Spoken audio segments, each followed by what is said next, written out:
This is TradeFlow News, bringing you relevant news and insights from around the world. TradeFlow News, enabling trade for SMEs and economies worldwide. These are some of the key topics that we will be looking into in today's program.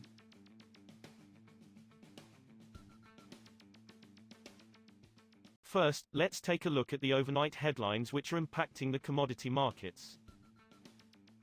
Asia's imports of liquefied natural gas, LNG, are expected to dip slightly in June from May, with strength in India holding up the top buying region's appetite for the super-chilled fuel. Asia is on track to import 23.18 million metric tons of LNG in June, down a touch from May's 23.55 million, but up 8.9% from the 21.28 million from June last year, according to data compiled by commodity analysts Kepler. The largely steady outcome in June from the prior month reflects the little change in arrivals to China and Japan, the world's two biggest LNG importers respectively. Oil prices inched down on Monday as concerns of higher for longer interest rates resurfaced and lifted the dollar, offsetting support for oil markets from geopolitical tensions and OPEC Plus supply cuts. Brent crude futures slipped 5 cents to $85.19 a barrel by 0417 GMT, after settling down 0.6% on Friday. U.S. West Texas Intermediate crude futures were at $80.66 a barrel, down 7 cents. The U.S. dollar has opened bid this morning and appears to have broken higher following better U.S. PMI data on Friday night and political concerns ahead of the French election, said Tony Sycamore, a Sydney-based markets analyst at IG. Moving on to the top news in the energy sector. German Economy Minister Robert Habeck said on Sunday that China was indispensable to achieving global climate goals and must find a safe alternative to coal, which accounted for nearly 60% of China's electricity supply in 2023. Officials told Habeck that China was expanding coal production for security reasons. The minister told reporters in the southern city of Hangzhou, the day after meeting Chinese officials in Beijing. China also imports large amounts of gas and oil, and China has already seen what has happened in Europe and Germany in the last 2 years, he added, referring to the energy crisis triggered by Russia's full-scale invasion of Ukraine. U.S. refiners pumped out jet fuel last week at the fastest pace since the pandemic, government data showed, as they look to keep up with forecasts of record air travel this summer.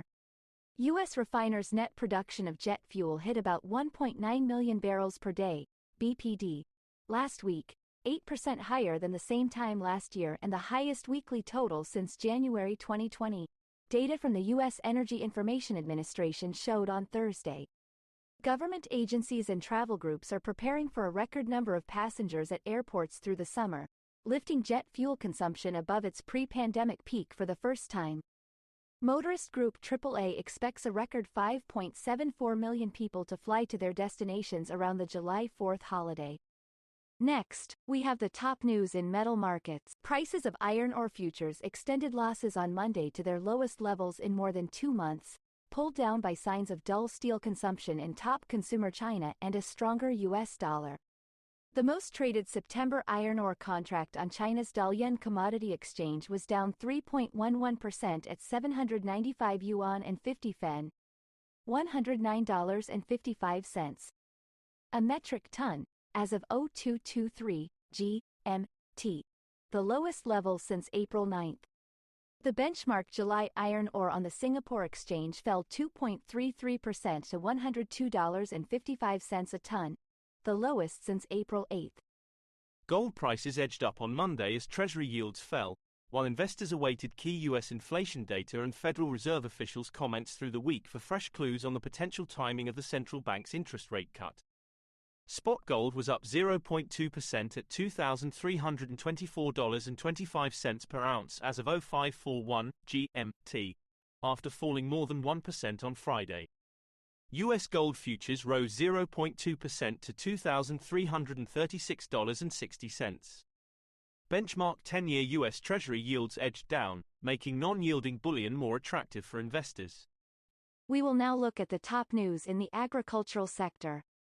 After weeks of scorching heat and little rain, farmer Zhang Yungjing had no choice but to collect water from a wastewater pipe to irrigate her parched cornfield in China's eastern Shandong province. Zhang would normally use water from a nearby river for the half-hectare, 1.24-acre field, but it dried up a month ago. Record high temperatures have swept across northwest and east China, a key grain-producing region, during the crucial corn sowing season, threatening to curb production in the world's second-largest producer and consumer of the grain. That is all for today's news on commodity markets. Stay tuned to TradeFlow News as we continue to provide you with more updates. We also invite you to follow us on Twitter at TradeFlow News, which allows you to watch our program on your mobile device or desktop to receive information from there.